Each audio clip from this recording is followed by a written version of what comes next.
Hello everyone. என்னடா வாழ்க்கை இது? அப்பா திட்டுறாங்க, அம்மா திட்டுறாங்க, எந்த ஒரு வேலையும் கிடைக்க மாட்டேங்குதே அப்படின்ட்டு ஃபீல் பண்ணி உட்காந்துட்ருக்கீங்களா? அப்படின்னா இந்த வீடியோ உங்களுக்காக தான். So welcome back to my channel. This is rise with கவி.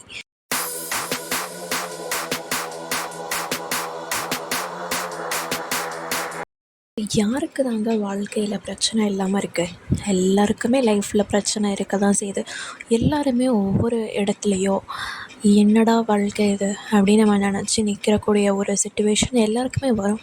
ஆனால் ஒரு விஷயத்தை நம்ம மனசில் வச்சுக்கணும். எப்போவுமே நம்ம நினைக்கிறத விட நம்ம ஸ்ட்ராங்கரான பர்சன் அப்படின்றத மட்டும் நம்ம லைஃப்பில் நினச்சிட்டே வந்துட்டோம் அப்படின்னா நிச்சயமாக நம்மளால் அந்த சேலஞ்சஸ் எல்லாம் ஒரு ஆப்பர்ச்சுனிட்டிஸ் எல்லாம் எடுத்துகிட்டு நம்மளால் ஒரு சக்ஸஸ் லைஃப்பை லீட் பண்ண முடியும்.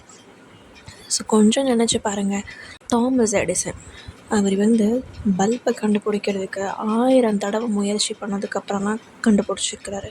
ஆனால் நம்ம ஒரு விஷயத்த ஒரே ஒரு தடவை மட்டும் ட்ரை பண்ணிவிட்டு அப்படியே விட்டுட்டு என்னால் முடியாது அப்படின்ற ஒரு நிலைமைக்கு நம்ம வந்துடுறோம். ஏன் இப்படி வரணும்? அவரை ஒரு எக்ஸாம்பிளாக எடுத்து பார்க்கலாமே.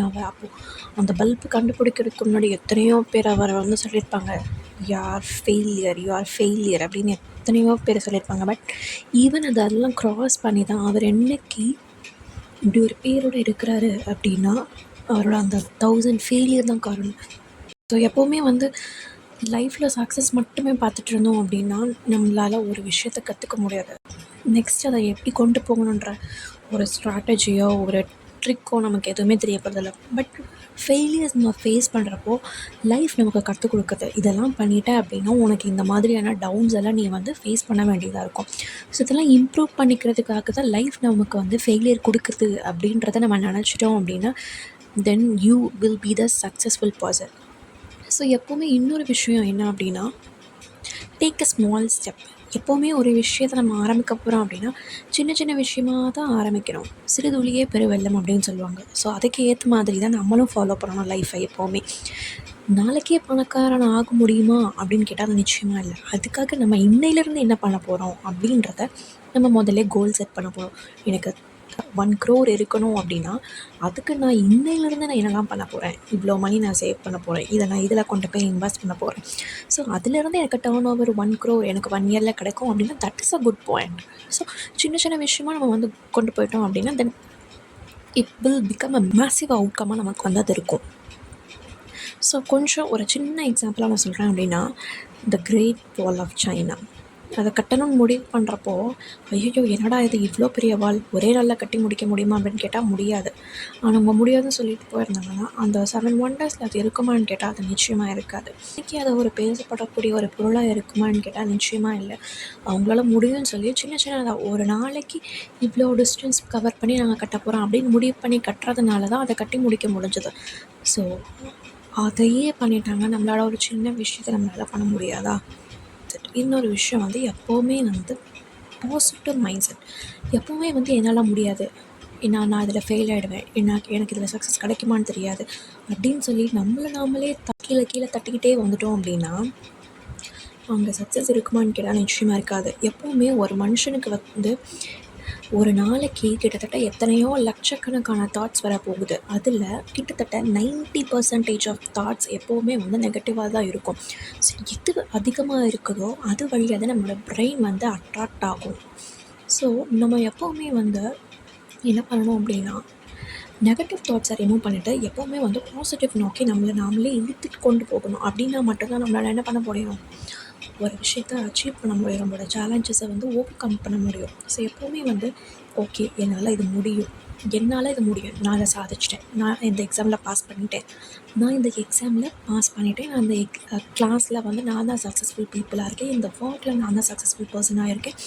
இந்த மாதிரியான தாட்ஸ் கொண்டு வரப்போ அந்த பிரெயின் அதுக்கு ஏற்ற மாதிரியான வேல்யூஸை நம்மக்கிட்ட அட்ராக்ட் பண்ணி கொண்டு வரப்போ நமக்கு ஒரு விஷயத்தை சீக்கிரமாக என்ன பண்ணிடலாம் அப்படின்னா அச்சீவ் பண்ண முடியும். ஸோ எப்போவுமே பாசிட்டிவ் மைண்ட் செட்டில் நம்ம இருந்துட்டோம் அப்படின்னா கண்டிப்பாக நம்மளால் என்ன பண்ண முடியும், என்னோடய சேலஞ்சஸை ஒரு ஆப்பர்ச்சுனிட்டியாக எடுத்து கொண்டு போக முடியும் அப்படின்றது என்னுடைய ஒரு தாட்டாக இருக்கிறது.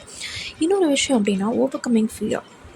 ஸோ எப்பவுமே வந்து பயம் அப்படின்ற ஒரு விஷயம் வந்து மனுஷனை வந்து என்றைக்குமே வந்து ஃபார்வேர்டாக கொண்டு போகாது. எப்போவுமே அதை என்ன பண்ணிடும் அப்படின்னா பேக்வேர்ட் நோக்கி தான் வந்து இழுக்க ஆரம்பிக்கும். ஒரு கான்ஃபரன்ஸோ ஒரு மீட்டிங்கோ இல்லை ஒரு ஸ்டேஜ்லையோ நீங்கள் ஏதோ ஒரு பர்ஃபார்மன்ஸ் கொடுக்க போகிறீங்க அப்படின்னா அது நம்மளால சீக்கிரமாக முடியுமா அப்படின்னு கேட்டால் முடியாது. அதுக்கு நமக்கு ஒரு ப்ராக்டிஸ் வேணும். எப்போவுமே என்ன பண்ணணும், ஒரு விஷயத்த நம்ம செய்ய போகிறோம் அப்படின்னா நமக்கு நாமளே அதை வந்து என்ன பண்ணணும், சின்ன சின்னதாக நோட்ஸ் எடுத்து வச்சுக்கலாம். இல்லை ஒரு மிரர் முன்னாடி நின்று நம்ம வந்து செஞ்சு பார்க்கலாம். ஓகே, நான் இதெல்லாம் பேச போகிறேன்ப்பா அப்படின்னு சொல்லிட்டு நம்மளே என்ன பண்ணணும், உட்காந்து அதை வந்து அனலைஸ் பண்ணி நம்மளே ஒரு தடவை பேசி இது பண்ணிட்டோம் அப்படின்னா ஃபியரை ஓவர் கம் பண்ணிடலாம். யாருக்குமே எதுவுமே தெரிய போகிறது இல்லைங்க. எனக்கு ஒரு விஷயம் தெரியுது அப்படின்னா உங்களுக்கு அது தெரியாமல் இருக்கலாம். உங்களுக்கு ஒரு விஷயம் தெரியாமல் இருக்கும், அது எனக்கு தெரிஞ்சுக்கலாம். நான் உங்களுக்கு சொல்லிக் கொடுக்கலாம், நீங்கள் எனக்கு சொல்லிக் கொடுக்கலாம். ஸோ எல்லாருமே லைஃப்பில் வந்து என்ன பண்ண போகிறோம், லேர்ன் பண்ணிட்டு தான் இருக்க போகிறோம். ஸோ ஃபியர் அப்படின்ற ஒரு விஷயம் வந்து தேவையே இல்லை. So fear is not real. ஓகேவா? ஸோ ஃபியரை ஓவர் கம் பண்ணிட்டாலே பாதி கடலில் தாண்ட மாதிரி. So never give up. ஒரு விஷயத்த இன்றைக்கி பண்ணுறோம், இன்றைக்கி அது சக்ஸஸ் ஆகலையா, ஓகே, இதை ஒரு ட்ரையலாக எடுத்துகிட்டு நெக்ஸ்ட்டு இந்த ஃபெயிலியருக்கு என்ன காரணம் அப்படின்றத நம்ம அனலைஸ் பண்ணி நெக்ஸ்ட் டே வந்து அதை என்ன பண்ணலாம், பெட்டராக பண்ணலாம். உன்னால் ஒரு விஷயம் முடியலை அப்படின்னா அது யாராலையுமே முடியாது.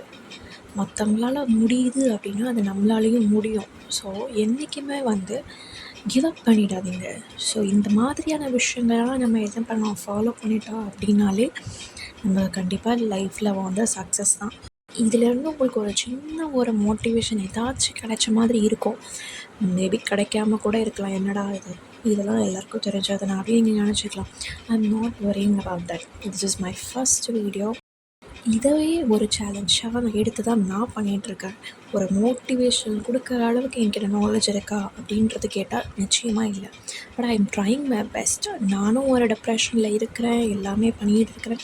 ஸோ அதெல்லாம் க்ராஸ் பண்ணி தான் நான் இப்போது ஓகே, இந்த மாதிரி ஒரு மோட்டிவேஷன் எல்லாருக்குமே தேவைப்படுது, அது நம்ம கொடுக்கலாம் அப்படின்ற ஒரு ஐடியாவோட தான் நான் வந்திருக்கேன். So you have the power to rise. So rise with Kavi அப்படின்ற சேனலு கண்டிப்பாக எல்லோரும் பார்க்கணும், சப்ஸ்கிரைப் பண்ணணும், ஷேர் பண்ணுங்கள், எல்லோரும் பண்ணுங்கள். இதே மாதிரி ஒரு மோட்டிவேஷ்னல் வீடியோவை இன்னும் எப்படிலாம் நம்மளை வந்து க்ரூம் பண்ணிக்கலாம் அப்படின்ற வீடியோவோட நான் நெக்ஸ்ட் வரேன்.